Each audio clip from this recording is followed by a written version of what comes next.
ایک شان سے گاؤں میں احمد نام کا ایک نوجوان رہتا تھا۔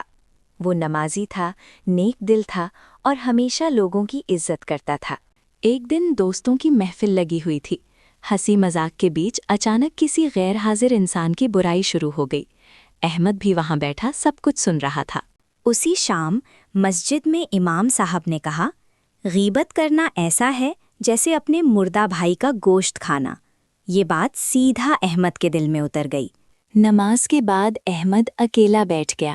اس کی آنکھوں میں شرمندگی تھی۔ اس نے دعا کی، یا اللہ، میری زبان کو لوگوں کی عزت بچانے والی بنا دے۔ اگلے دن پھر وہی محفل لگی۔ پھر کسی کی برائی شروع ہوئی، لیکن اس بار احمد نے نرمی سے کہا، اگر وہ یہاں ہوتا کیا ہم یہ بات اس کے سامنے کہتے؟ محفل خاموش ہو گئی۔ احمد مسکرایا اور بولا، آؤ کسی کی برائی کرنے کے بجائے اس کے لیے دعا کریں۔ دھیرے دھیرے لوگوں نے محسوس کیا کہ احمد کی باتوں میں سکون آ گیا ہے، کیونکہ جو انسان اپنی زبان پر صبر کر لیتا ہے، اللہ اس کی عزت لوگوں کے دلوں میں بڑھا دیتا ہے۔ غیبت چند لمحوں کی ہوتی ہے، لیکن زبان کا صبر ہمیشہ کی نجات بن جاتا ہے۔